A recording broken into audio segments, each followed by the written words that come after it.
All right, we are rolling. Matt, thank you for joining me on the pod, and it's Matt Stonesifer. Correct. Absolutely. Thank Right you. on. From Colony, New York. That we got that right? Yeah, so we're in the Albany area, Albany, New York Capital District. We cover a pretty large area. Okay, right on. I'm sure there's some New York specific stuff we could get into. Um, but appreciate you joining. What's in your background there? I love all that stuff up on the wall. So I raced snowcross snowmobiles regionally for just shy of 9 years, actually. So I went from like a trail class to sport class and finished up in pro am before injuries and age caught up to me. Wow, and you have a pretty gnarly background, so we can give everyone a little insight into how you arrived at this home inspection industry after serving in the army, right? Yep. And was that prior to the snowcross? Yeah, they overlapped a little bit. So Mhm. I was active duty. I came in right out of high school, went into EOD, which is explosive ordnance disposal. We did bomb disposal. Like a lot of people know the movie The Hurt Locker. So that's what I did No when I was in kidding. the army. Yeah, had a couple of tours. When I came back from my first tour, I kind of had a different perspective on life a little bit, and some of those whole things, and was like, you know what, I've always wanted to race a snowmobile, so let's give it a shot. And one trail class entry turned into, I guess it was 7 years, seven seasons of racing. Uh, you know, it, a lot of effort to just win some trophies, but it was about the love of it, and it's actually where I met my wife. Was actually on a snowcross track. So Oh, wow. There's so much here. So first of all, thank you for your yeah, service. thank Really, you. and I mean, in that, I mean, I'm sure you saw some stuff. We don't have to get into all of it, but man, 9 years doing that, and then you said you always wanted to get into snowcross. Where did that come from? Was it growing up I, seeing it, or? Yeah, I was always on snowmobiles growing up. Been on Mhm. snowmobiles since I was like 4 or 5 with my dad, and you know, um, I used to watch it in the X Games and grew up watching it back when it used to be on ESPN back in the days, and just never really had the opportunity when I was younger. So when the opportunity arose as an adult, I snagged it. And so you said you rose up basically to the pro level, pro am level. Yep, I did pre regional pro am. My last season, I did what was called pro am plus 30. So for a little bit of us older guys, so we're not trying to compete with 16-year-olds. We have to go to work on Monday. Um, but it was fun. The irony is it's like anything. The last like real year, I felt like I was really starting to get it, but my body was I couldn't hack it anymore. I'd broken a leg the year before, and my knees were starting to take some abuse. So Wow. So did you compete in X Games ever? Was that never made it to like the national or the big pro level, only really regional. So East Coast stuff. We went from like western side of New York, Pennsylvania to as far east as Maine. I've been up in Canada before racing there's a big race up in there in Valcourt, Quebec, called Grand Prix de Valcourt, where the skidoos are made. So I did that race, and so we really stayed regional. Never was able to make that jump to a national level ride. did you have any, I mean, are there any gnarly stories of either amazing runs or just like blown up, like you see it on Yeah, I'm so like naive to this world, but I imagine there's like gnarly everyone has gnarly stories if you do it long enough. for sure. It was a blast. You know what the crazy thing about it was, it really filled that gap I had because I was in there, it overlapped with the army, and then when I got medically retired, I kind of you get this hole. It's like when professional sports labor, guys leave Sure. the NFL, and when it's big with military, so it like filled that hole. But like the year before my final year, I had a hard impact trying to race at a nationals race, and actually broke the top of my tibia in half. I had a tibial plateau fracture, so basically broke a Oh, whole corner off the top of my tibia. Uh, but the funny part about it was out in the middle of nowhere, so we went to this little hospital, and they were like, "We don't think it's a break. It must be soft tissue." So I was like, "Perfect. I'm going to force myself to walk on it while I'm here for the rest of the weekend. I'm going to make sure because I got to race in 2 weeks. I don't want to lose points." And I was in so much pain that like when I went back to the camper at the end of the night, I was just crying, like literally tears. So we went to the hospital when I got back to Albany, and they were like, "You're not going anywhere. Your leg is very much broken." I was very like, "Oh, snapped. You gotta love the yeah, small town hospital. Like, season over." Yeah. rub some dirt on it, you're fine. Right. Um, you mentioned the gap, and so I imagine there was camaraderie, that you had in like the snowcross world. When you left that, kind of what was the transition into the next chapter? It was probably just as hard as when I left the military. It was we still kind of stayed part of the community. I actually, the year after I retired, I went and worked for the circuit. So Oh, I was cool. lead flagger. So I worked on the finish line and then actually had a weekend where I was race director because our race director was out. And since I was lead flagger, it was kind of the next hop up. So that was a pretty cool way to kind of finish my snowcross career, was have an opportunity to work for the regional circuit. But it was a hard hole to fill. After that gap of time, I found myself kind of falling out of shape because you don't really have that reason to work out anymore. That was my thing. All summer you trained for snowcross. So it took me a while to find my groove, but ultimately I think owning this company has really filled that groove in that spot, again. I there's so much here that resonates with me because I was a high school, college athlete, played a partial season semi-pro in the Philippines, and then after I was like officially done with basketball, it was like, what did I train? I was like, nothing to train for. It's like, oh, so I got really out of Yeah. shape and didn't feel like I had that drive anymore. And then being an owner of a company kind of reinvigorated that. So like, what?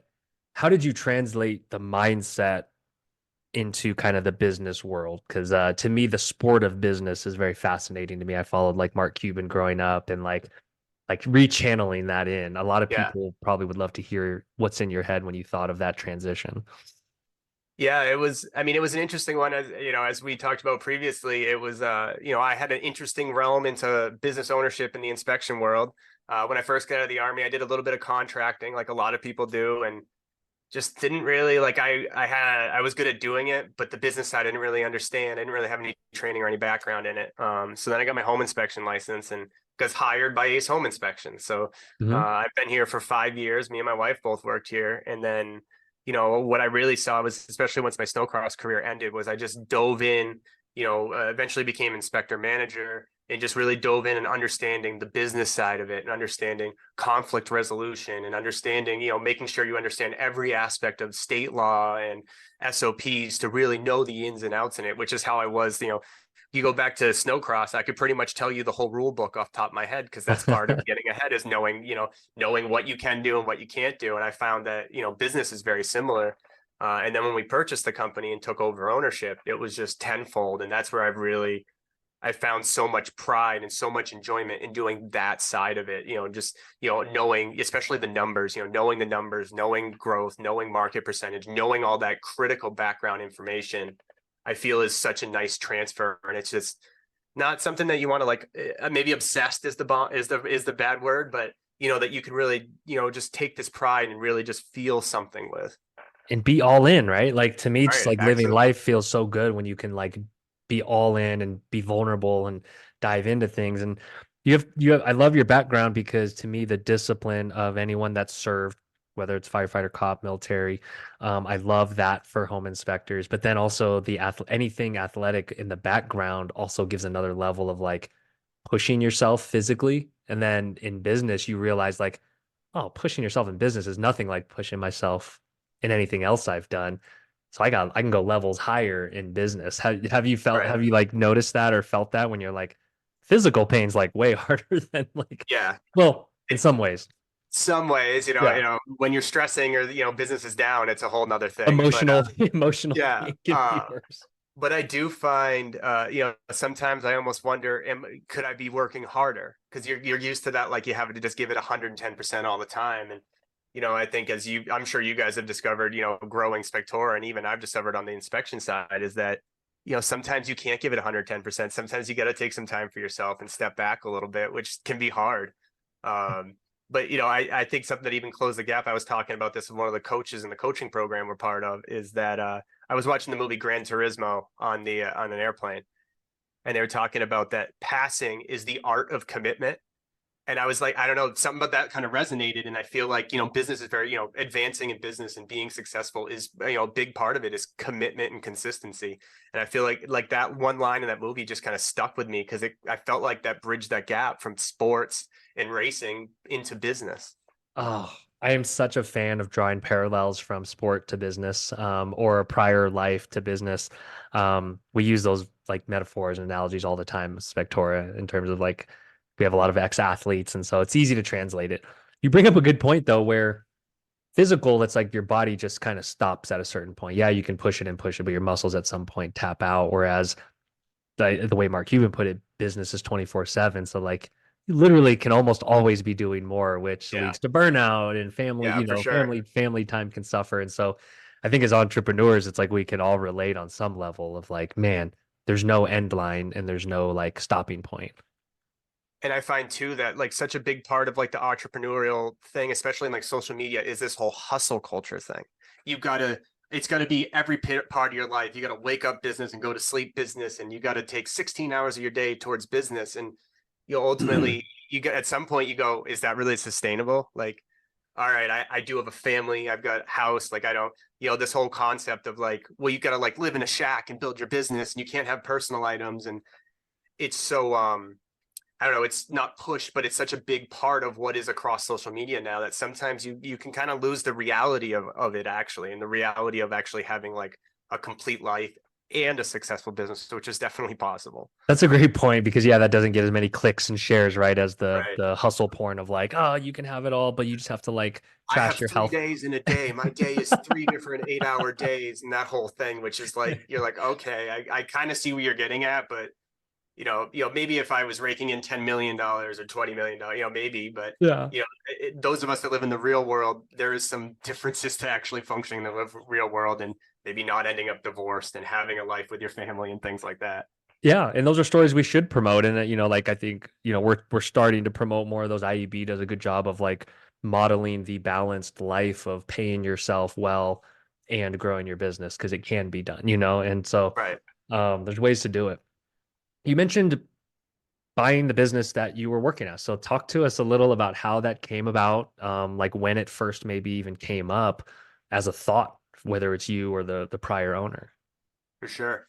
So when we kind of waited, me and my wife have both made our way up through management. So she was hired to answer the phones. I was hired as a commissioned inspector and kind of worked my way up to lead inspector and then inspector manager as we grew, especially during that COVID boom where everybody was just hiring and you could just pretty much be as big as you wanted to be. Right. Um, and same thing with my wife. She ended up being operations manager, basically running all of the back office stuff for the business. It allowed our owner to kind of pursue some life that he hadn't been able to do over growing this business since 2008. Um, so we kind of talked about what's the next step. And I think the plan had always really kind of been, especially as I was moving up through, for us to take some degree of ownership.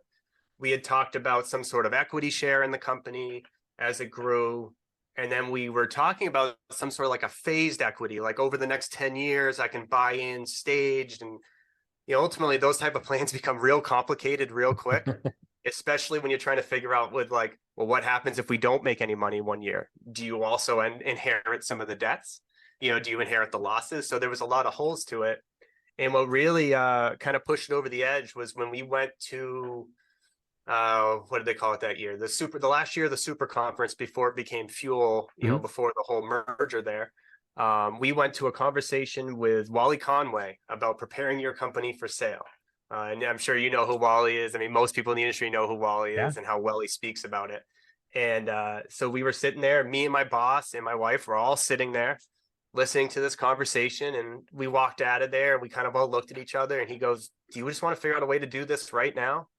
And I was like, sure. So, we went to a little bit of an after party. We sat there. There's a picture of us sitting at this little rooftop spot talking. And that was when we came up with the plan and how we were going to pursue the transfer and purchase of the ownership over the next few months and switching the company over to us.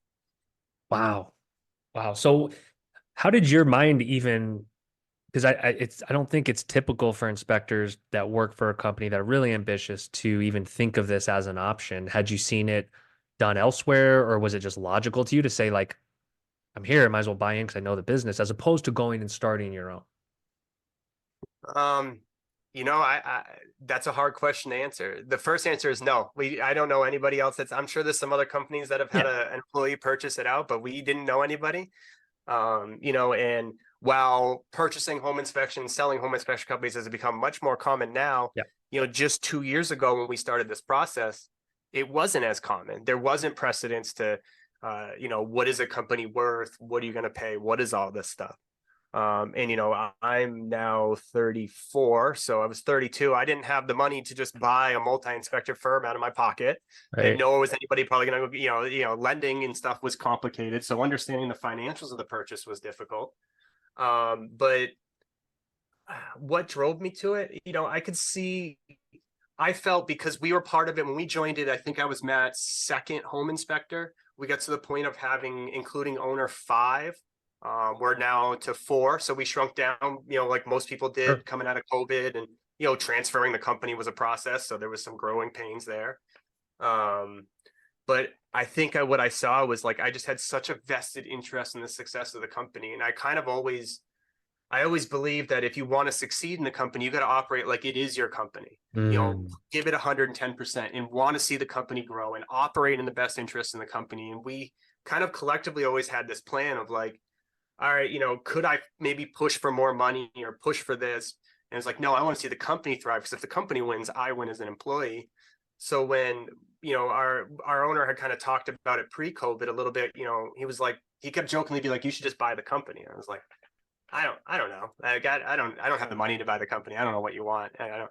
And then once we saw that there was real avenues to this, and I had kind of grown and understood the business side a little bit more, or at least I thought I did.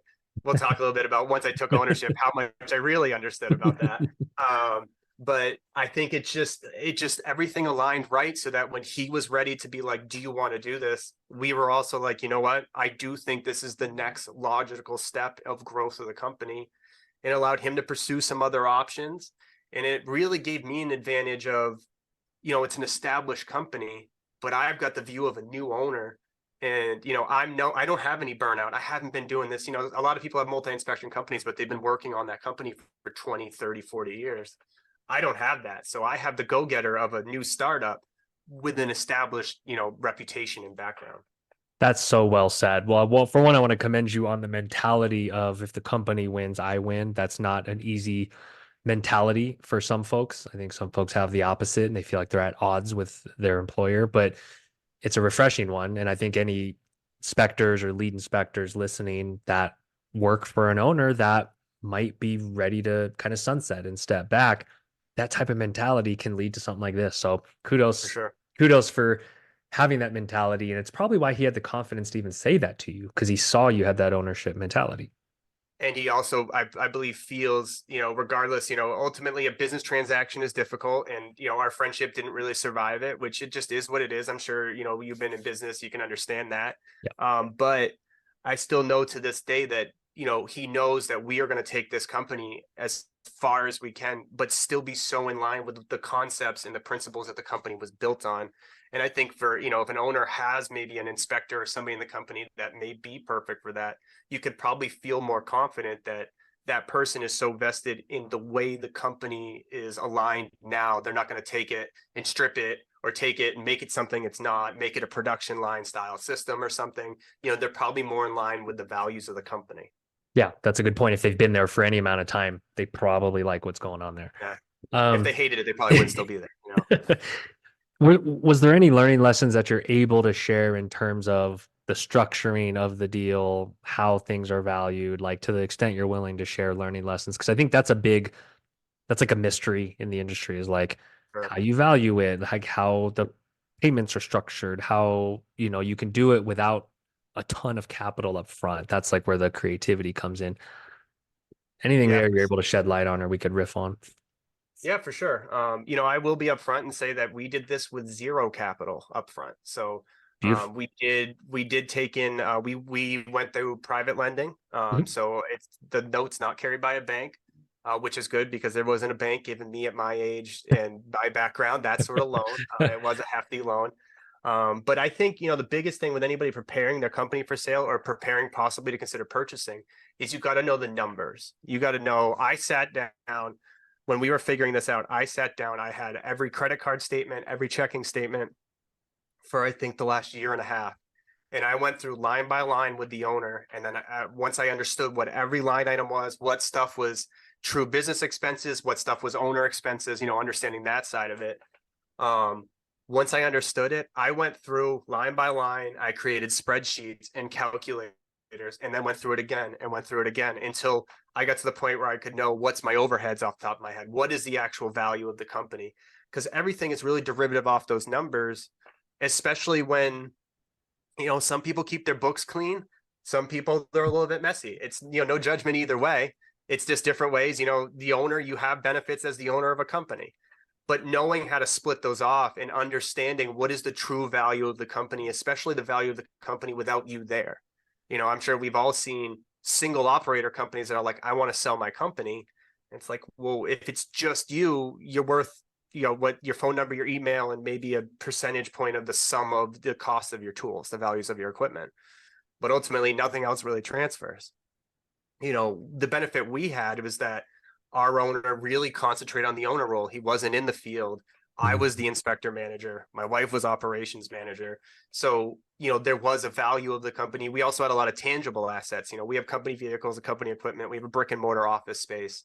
We operate as a true business. And since it was structured that way, it was much easier to put a thumb on what do we think the company is worth. And it was a lot of back and forth. And we did bring in I think especially going through this process, people should never be ashamed to bring in people that know more than you do. We looped in people that do acquisitions and mergers, and we brought in people that are much bigger business people than we are, that are still understand the industry, but are at a whole nother level to be like, are we crazy in understanding this? Am I crazy in thinking that it should be this way? And having that intermediary actually kind of helped with some of the conflict of, I think I should be paying this, they think they should be paying that. You got to have somebody kind of in between that can be like, well, this is how this is typically done. I know I'm talking a little bit in generics. I don't want to give out too many Sure. specifics. No, that Uh, that's very helpful though. I think having that fairly unbiased third party that actually has some precedence for how to value certain line items. Was that just through your guys' personal network, or was there, was it industry folks? You don't have to name them specifically, but for anyone that's industry folks, sure. and a couple of different ones, ones that were more on the back end and understanding the mergers and acquisition side, to people like Wally that understand how things transfer and what that process is, to just people that had been in the industry even longer than either of us to kind of pinpoint a value. And, ultimately any transaction kind of comes down to what is everybody comfortable with, especially if it's inner, if you're talking inner company transfers, it's a little bit different. It's a little bit more personal. Sure. Everybody needs to kind of feel good with it. Are there certain things owners of companies can be doing outside of getting out of the field? That's an obvious one to Yeah. kind of set themselves up for, like you said, not that concentration risk of like, hey, it's just you, dude. You own all these relationships. How can you think this is worth $1 million? What are other things they should be thinking about that you've observed your company doing? Yeah. I think the biggest thing is, I think if we bring it back even another step, I think company owners need to kind of put a pinpoint on what is it that you're looking to get out of it. I see a lot of single operators that maybe want to start bringing in another guy or want to grow into a multi-inspector. But I think sometimes they lack a little bit of direction or actual reason why they're doing that. Mm, Ultimately, I think some of the successes we've had in ownership, we're kind of separating. Now, ultimately, a company has to make money to be a company, or else it's a charity. right. We're not out here doing stuff for free. But once we started getting to the point where we were sustainable and breaking even and we weren't losing money, um, I kind of stopped worrying so much about maximizing profitability. And I think once you step back and really align to like, what is your why of the business? Why do you want to be big? Why do you want to, why do you want to provide ancillaries? Why do you want to be the biggest guy in your area? Or do you even want to do that? I've talked to some people that talk about, I want to bring in inspectors. How do you become a multi-inspector firm? The first thing I point out to them is like, you probably make a decent paycheck now. You're a successful single operator. You need to understand that before you get to, there'll be a point where you can do that again, but that in between space, you're gonna have to take some hits, and you got to understand that if the market takes a dump, you're gonna take the hit before your employee does, or you should. If you want happy employees, you should. Um, sorry. So I think aligning yourself and figuring out what do you want to do? What is your ultimate plan? Do you want an out? Is this just an income? Is it a job? Is it a career? Or are you developing a business? Um, and I think after that, if your plan is you want to grow and you want to either design it to sell or you want to try to, what can you do? See how big of a company you can build. You got to kind of stay aligned with that. I'm a real big believer in the books and the numbers, and the messier that gets, the harder any of that gets, the harder understanding scalability gets, and the harder preparing for sales gets. If you have a hard time, if you can't look at your books and go, I'm not 100% sure if this is a company overhead or personal expense, maybe looking at that and really understanding the numbers would be probably the biggest advice I give anybody that's looking at business. Even if you're a single operator, you should understand your books. Your business accounts should be separate. You should be able to understand fixed and variable overheads. Like, you got to understand these rudimentary business concepts before you really go. I mean, ultimately, I didn't probably understand those before I took over the company. I feel I have a good understanding now, but I mean, we're always growing. I'm sure you probably are still learning and still. I mean, you can always be better.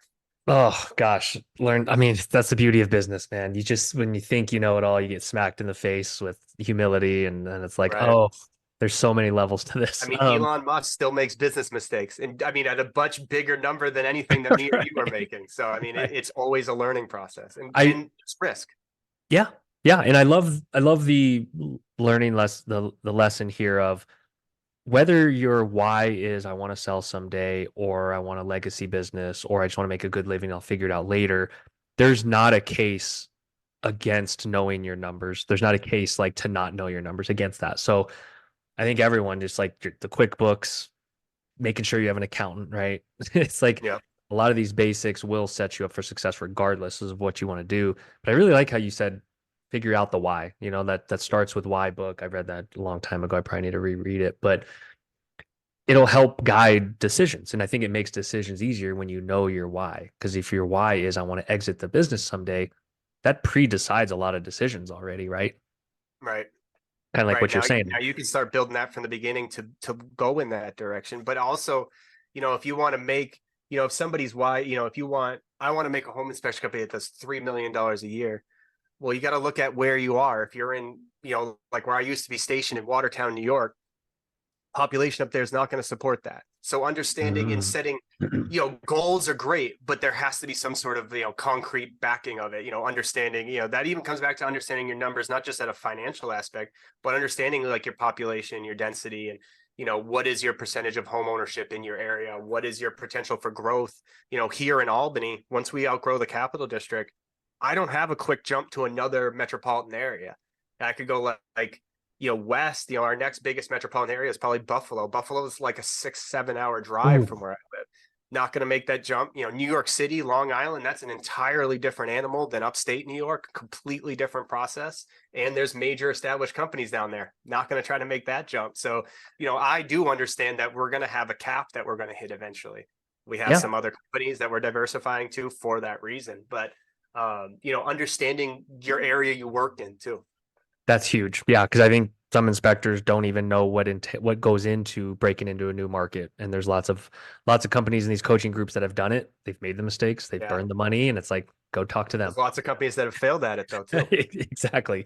I've heard a lot of war stories of trying to get into a new market and then closing it up 6 months later.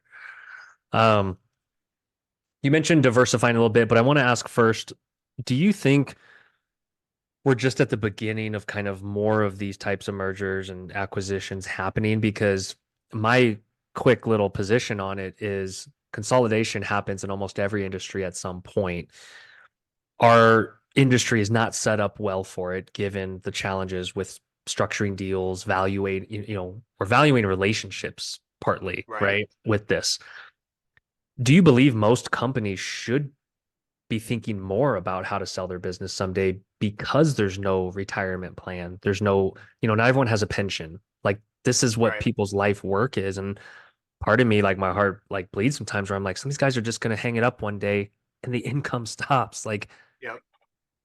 how do you view this in a broader context in terms of the industry and how people are thinking about it? Because I think everyone should be thinking about at least what their exit is. For sure. And I think you probably find, I know you guys work a lot with IEB. I'm a member of IGO. Both communities talk a lot about that. What is your long-term plan? Yeah. Do you have now? What is your plan? But I do think, I mean, we're seeing it, right? I mean, consolidation is happening. We can't pretend it's not. It is happening. Um, and there is some shifts happening too. There is, we're largely relationship based, and everybody would tell you that's how the home inspection industry works. And then go talk to Harmony Brown at Greenworks and find out how they market, and it is direct to consumer.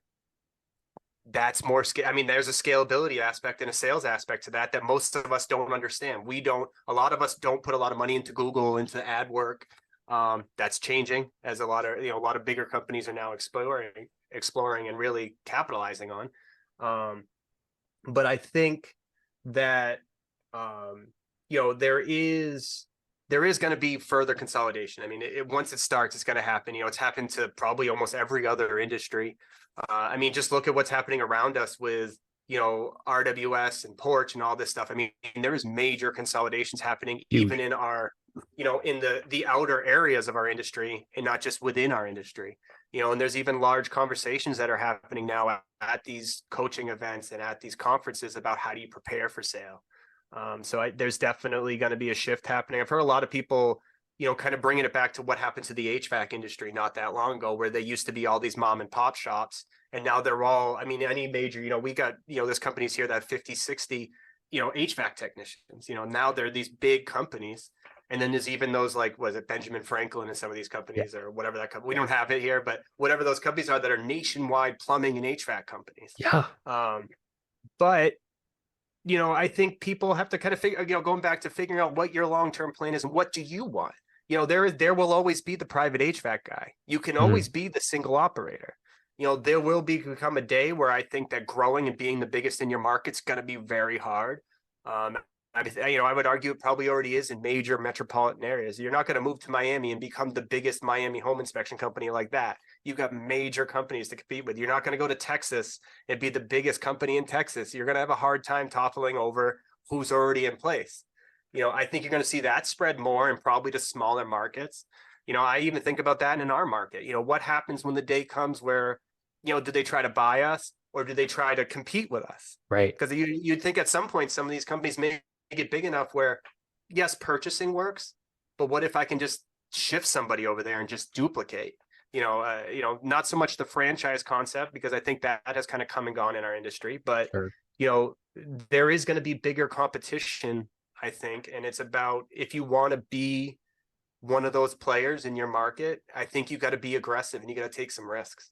Yeah. There's a couple things in there I want to touch on. So for Sorry, one, I tend to kind of dude, ramble. it's great. I love it because it just spurred. This is exactly how it's supposed to go. So I I don't understand the case against someone at least not running their business as if they would sell it someday because it makes the business better for you while you're doing that. And so to me it's like you when you're 50, 60 and you're ready to stop, wouldn't you want 100,000 or something at least for the Right, work you've put in? something. And so I don't understand anyone that has a case against these proper business practices to run them in case you do want that option someday. You mentioned direct to consumer, and I think there's something huge there about defensibility for one, and then how you're evaluated basically by a suitor. Because if you can nail some way to constantly be in front of homeowners to get that word of mouth, that might be hard to replicate, right? As opposed Sure. to just pounding the phones, these IGO and IEB companies, they get into a new market, they're gonna have two salespeople calling every brokerage 10 Yep. times a day. They can do that. But to build deep community relationships direct to consumer, that's worth something, right? Like if you were trying to buy someone in Buffalo and you just knew they had those deep relationships that you could kind of step into, that probably lends itself more towards the acquire rather than compete. Right, absolutely. I mean, if you've got that brand recognition, and if you go to Buffalo and you talk to anybody and they go, "Oh, home inspection, it's whatever." I mean, it's what we all want to be. You when someone says inspection software, you want to think Spectora. When Right, someone right. comes to Albany and wants a home inspection, I want them to go, "There's Ace and there's some other companies." Yeah. That's what we all want. So, I mean, if you are that guy, even if you're just that one single operator in your town, but you are that guy, I mean, there's some inherent value in that versus if you're just another person on a list with a phone number and an email.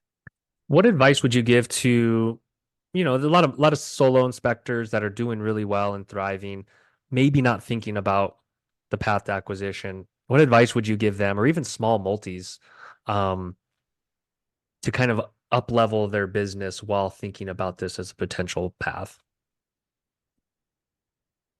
I think, what I think the biggest thing that you could benefit from in this industry in that direction would be, I think you got to look at how you look at the whole process. I'm a really big, and it's real easy to get sucked into in the home inspection industry to get sucked into. it's us versus real estate agents. It's Right. us versus other people in the industry in the real estate transaction. And our company doesn't look at that way, and neither myself. I've actually kind of forced myself to reprogram and look at that differently. Where ultimately we are on the same team. We're on the client's team. Us, the lawyer, the mortgage person, the agent, everybody involved is on the same team with that client. So I think that making sure you look at things the right way, because we all see it on the social media platforms from newer agents, or from not from newer agents, from newer inspectors, where they're like, I called this out and this agent just isn't like that. I called it out and they don't want me on their inspections anymore. And who are they to say this? And it's like, well, if you take a step back in those scenarios, if I hear somebody doesn't like me, I love it because I want to contact them and I want to know why. I'm not going to sell you. I'm not going to try to sell you on my company. I want to know what your opinion is of me. Is it, what you find is a lot of times it's, people misunderstanding, people misrepresenting, or, or maybe you just don't align with that person's beliefs. Maybe that specific person wants the transaction to go through every time and you don't align with them. And I go, okay, I'm not going to start a war with them. I don't need to start an argument with them. It's not about my ego. I go, okay, maybe we see things differently, but I can respect that. There's multiple different opinions and ways to look at this. And I get that. And sometimes that person will now even respect the fact that, like, yes, we see things differently, but they didn't argue with me. But what I have found is like 99% of the time when that happens, I'll call the agent, or I'll call the broker, or I'll call somebody involved if I find this out. And I go, hey, can we have a chat? I'm just looking to better what we do. I'm not saying you have to use me. I'm not going to sell you. I appreciate you probably have your person. Let me understand what you were, what do you not like about us? Maybe it's something that I can make sure that we're better for the people we do work with, and more importantly, better for the buyers or the sellers we work for. I mean, a lot of times it ends up being that you find that you're actually on the same grounds, or just the fact that you're willing to make that phone call is huge. So I think, that's a single operator can do that. A new inspector in a market can do that. Don't always be like the guy with the card saying, use me for an inspection. Be learning, understand where they're coming from, understand that, a lot of these agents are doing the best thing they can for their clients, but their life is dependent on selling a home. And you got to be compassionate for the fact that that can cause some weird conflict internally in them. I think, if you look at it from that perspective, even as a single operator, you could grow just off of you could be the guy in your market that is understanding. You may be the only guy in your market that can communicate to a client without terrifying them and still inform them. There's a lot that can do to kind of bridge that gap. There shouldn't be a gap between us and agents. We should be on the same page. If I say this is a major deficiency, I want the agents that refer us to be like, I trust them. It is. Let's work forward. Let's figure out an answer rather than trying to butt heads. A lot of times that conflict comes from a bad experience. Gosh, I love how many times you said the word understand because it's such a disarming word. And when you say help me understand, it does something to the brain. It like short circuits the attack mechanism in some people to say like, "Oh, we're just collaborating here." Yeah. Cool. In I think you said it probably 98% of the time it's a miscommunication or a misunderstanding of expectations. And then that's like most conflicts I think between agents and home inspectors. I think it's most conflicts just in general. In life. Yeah, Life. that's a good point. Me and my wife talk about that all the time. We're just like, I think my expectations were poorly set. That's what Yeah. this is all about. Um, yeah, I completely agree. And I think we can continue to elevate our industry by having that perspective more. And I love hearing that because we can set the example for the agents. We don't have to just always point the finger at them because believe it or not, a lot of them are high integrity, quality people that are just trying to make a living and do what's right for their client. And sometimes that does include acknowledging huge foundation defects that might make the home not a good fit. And that's okay. Yeah. And we all have to live with that. You should do a training on like some of these soft skills for inspectors. I think that'd be maybe for Spector Academy, we'll get you on there to do some trainings because it doesn't get talked about enough. Even these common phrases that you just mentioned in life, I don't know if they always happen with certain inspectors and agents of seeking to understand. I do want to pivot to going back to when you did step in the shoes of the business, step in as the owner. One, how long did that transition take before it was kind of like previous owners like hands off? Um, and then we'll get into lots of the learning lessons and the booby Yeah. traps that are set for owners and entrepreneurs. for sure. So with us, we did basically a clean break transaction. So it took Mhm. us 3 to 4 months to do contracts, establish LLCs, figure out what transfers and what doesn't. Things like EINs and stuff. Regardless of how you do stuff, they don't transfer. Um, we had to do bank accounts and switch credit card processing and figuring out all of this stuff you have to establish. Figuring out what is your purchase process going to be. Are you buying the whole company? Are you doing an asset purchase where you versus the assets and the right to use the name with a separate LLC? Figuring out, in having legal counsel set up so that you have, I would never recommend anybody just goes at this. He had his lawyer, I had my lawyer, so we could figure out the legal ways of doing this. But once we took over, which was January 1st of last year, it was a clean break. So, I kind of wanted he wanted the opportunity to pursue some other things he was doing. I wanted the opportunity to take the company in the direction that I wanted. So we kind of had a clean break. We had some communication, if I had questions but we still, for legal purposes and to make things clean, a lot of stuff still went back and forth through like the lawyers. Sure. Like, hey, this bill was passed, this bill actually dates back to December 12th, give it to the lawyer and they would figure, we figured out because some things it's hard to have a clean break sometimes, For sure. especially with a lot of tangible assets. But we kind of did a clean January 1st. It's Ace Home Inspections, but it's Ace Home Inspections with Matt and Sarah. It's not, which Yeah. was confusing because our previous owner was also Matt. So Right. it's still confusing people now Which that we could have be a the same minor first. benefit to be like, oh, it's still Matt. Yeah. Like, Right. Yeah. Matt's I've still had some running people the be like, show. "Oh, I love you," and I'm like, "Oh yeah, I want to work with you too." But like, I just want you to know that I'm not. I'm Matt Stonesifer, and they're like, I am a different worked human. together in the past. Like I'm different, but we're still Ace. Like we're still doing, and we've even grown off the same principles we were before. So it definitely has some benefit, but it causes a little bit of confusion sometimes too. Yeah.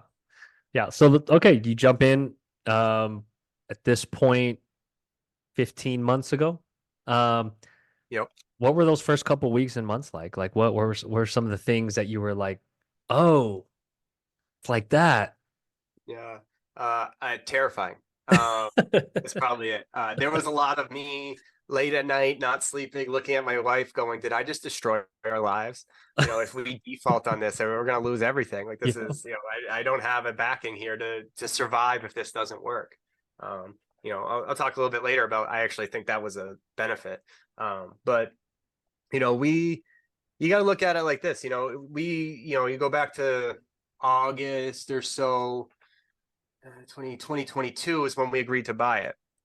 Well, there was a lot that happened in real estate between August of 2022 and January of 2023, and then the first quarter of 2023. Man. So what we saw was a big change in home inspections and waived home inspections and in raising interest rates in a market that was fluctuating heavily. Um, so there was, I couldn't, to be a little bit upfront and open, like I didn't take a paycheck until late last summer, and my wife worked without one until midsummer. Which, by the way, it's pretty crazy how slow it is to build savings and how quickly it disappears with no income. Right. We basically burned through our life savings just because I was like, I want the company to be okay. The company needs to be profitable. We need to get staffed appropriately. We need to fill some holes that we lost in the transfer before we were willing. Ultimately, it took my coach over at IGO being like, and the whole coaching crew being like, you got to pay yourself. I'm like, okay, all right, I get it. Like, at some point, you got to kind of worry about your own health. Right. But those first few months were terrifying. What I found was, systems that maybe I thought I understood, I didn't. And, there was a number of things that I thought I understood, but I didn't. And there's probably no way to understand them until you're in that ownership role. It was scary, but I think it makes what we've managed to build now better. I think we had a benefit to buy in probably one of the worst times the company has had in the last probably 10 years.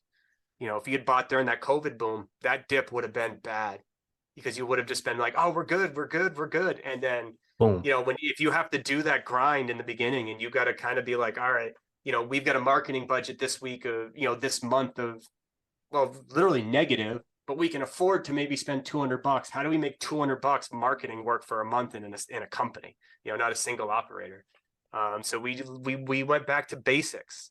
We did, going around to offices, we did, cold emails and cold calls. We do a lot in back end email marketing.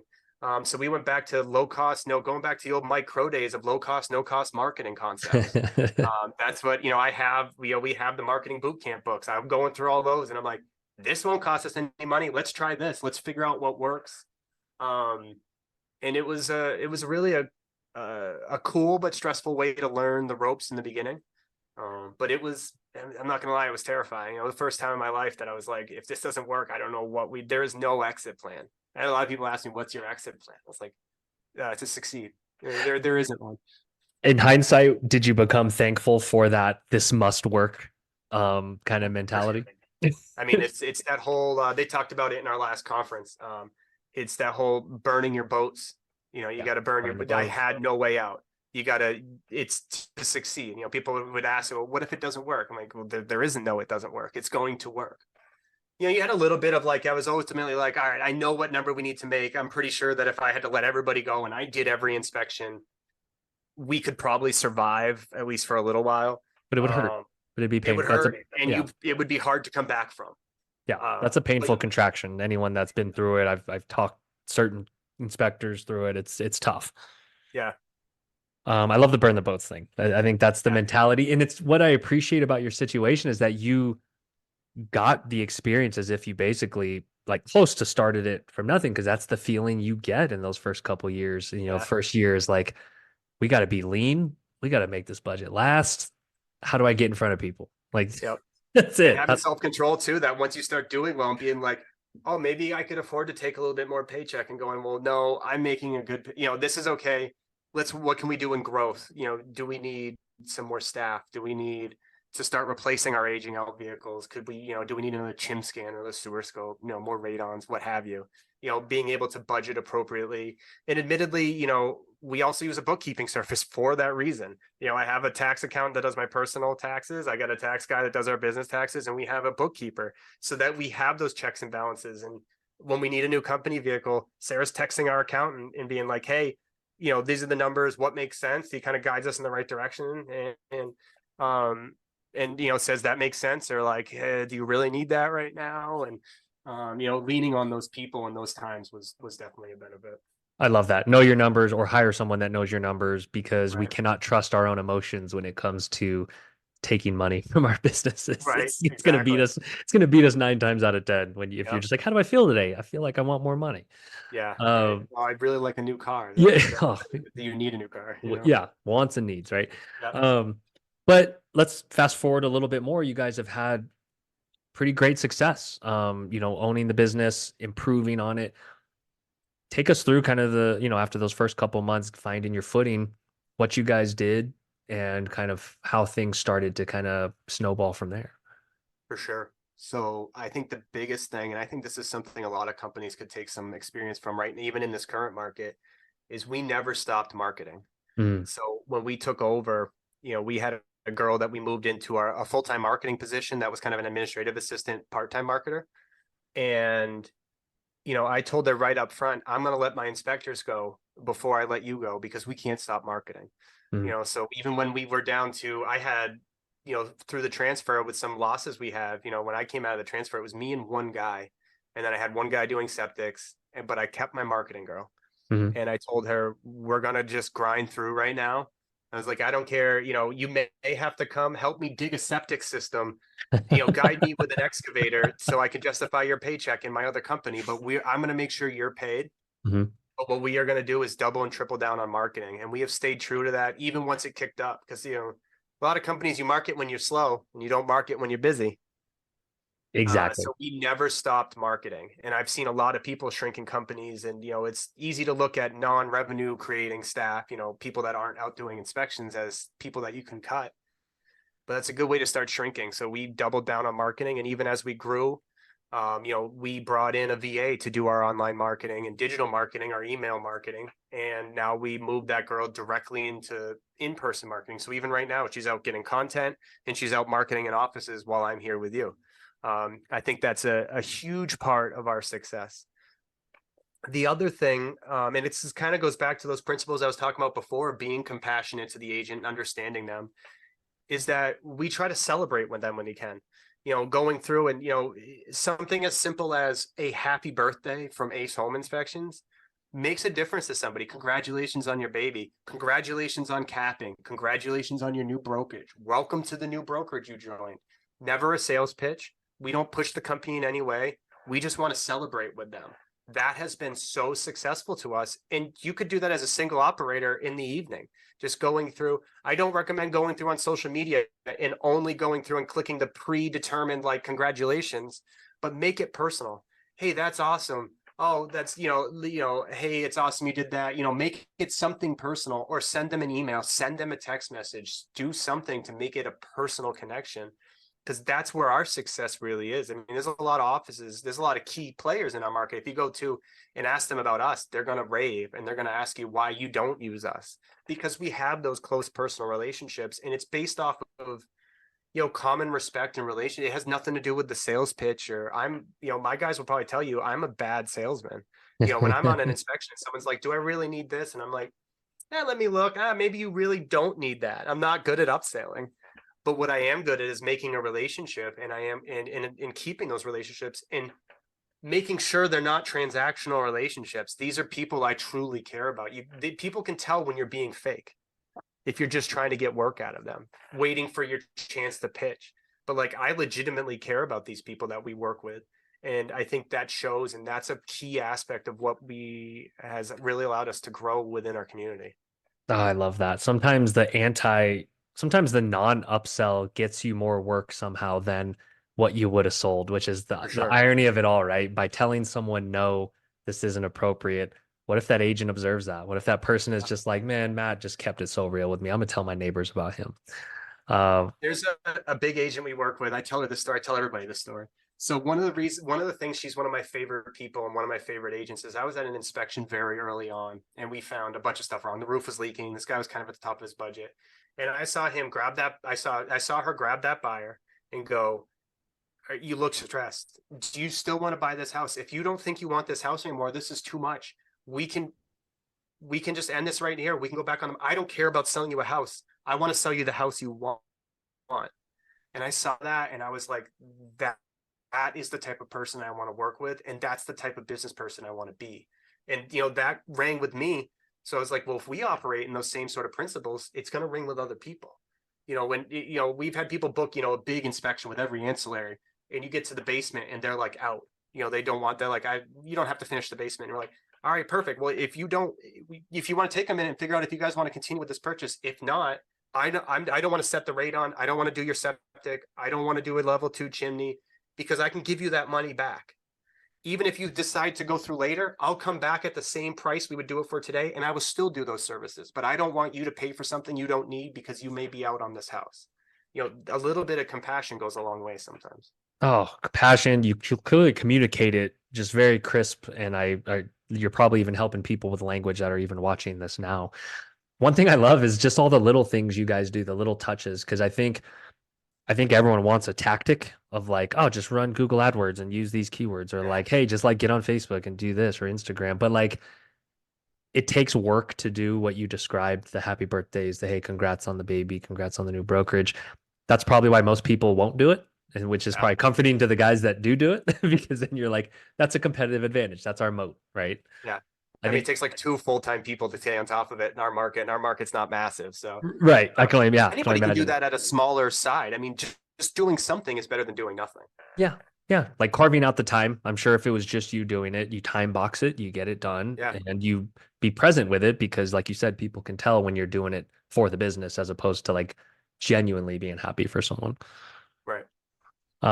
Man, you were right. We could talk forever about business and everything else. Is there any learning lessons that do jump out just throughout your whole journey? It could be anything. It could be for lead inspectors, it could be for owners, new inspectors. Um, Just anything that you want to get out there in these last couple of minutes in terms of some lessons you've learned. I think just always kind of keeping the right mindset. We're having a good year, for example, right now. We're up 52% over last year right now. Amazing. And it'd be real easy to just kind of relax back and kind of keep at that point, but we're still sticking right to the same principles we were 15 months ago. We're still keeping our marketing budget low. We're still learning. I think a great tip for a lot of people, if you don't have a huge marketing budget and somebody's coming to you want to work with, and they're like, I want $1,000 sponsorship. Talk to them from a business perspective. The coaching program I'm a part of, they're huge on that. They're like, explain to them as a business owner, say, from a business perspective, I don't have that sort of marketing budget, but there's other ways I can benefit. A big thing we started doing is continuing education. I can teach continuing education to real estate agents in New York State. Huge. And what we tell people is like, I want to be an asset to you outside of just handing you money. Like, I'm not a bank. I'm not a mortgage brokerage. They have much bigger marketing budgets than I do. Right. They have different funding materials, but there's ways I could be an asset to you. How do you think? And sometimes asking, how do you think I could be an asset to you outside of this? Is there something that you're lacking? Is there something I can help you fill? Mm. Our ancillary companies, our ancillary services in ACE, our septic company, our well treatment company, they're all derivative of us filling holes. It has nothing to do. I mean, they ultimately create revenue. But what I got sick of is that we identified holes and I can't fix it with an outside contractor. So I just bring it internal. Being an asset to your real estate community outside of just a guy with an open pocketbook can be an amazing thing. And it can really keep your marketing budget in check and help you direct it to where you want to direct it, while also growing and building relationships. Gosh, just sounds so simple, but it's not. We all know it's not. But like, It's not. yeah, simple but not And you easy, or got to easy be but not ready for simple. someone to be like, well, not cutting me that check is a deal breaker. And, in a lot of situations, especially when we were, a year ago, we didn't have any marketing budget. I went, okay, maybe in the future, I'd love to support you, but right now I just don't have a budget to support that. Or sometimes you can negotiate. Like, I can't do a big sponsorship, but is there something I can do? I can give you a couple $100. Is there something I can do for it? A lot of times people understand, especially, but you got to approach it from a non-emotional business perspective. That's a great one to end on. Matt, this has been awesome, dude. I really, really appreciate you taking the time, sharing the knowledge. If there's inspectors that want to network and just get in touch, where's the best place or where can they follow along kind of For on your sure. book? So all of our business stuff is Ace Home Inspect. So our Facebook is Ace Home NY. Our email is acehomeny@gmail.com. Or you could find me directly. I'm Matt Stonesifer, Matthew Stonesifer. I'm in Albany, New York. My social media is open. Like I'm here. If anybody wants to reach out or have any questions or pick my brain on anything, or I don't know, tell me I'm doing it wrong. Tell me I'm dumb, whatever it is. I'm here for any input, good or bad. I I see why you guys have been successful. I just appreciate your professionalism, your acumen, humility, and I'm super happy for you, man. I appreciate it. All right. Well, take care, man. We'll stay in touch. Sounds good. All right. Thank you. Appreciate it.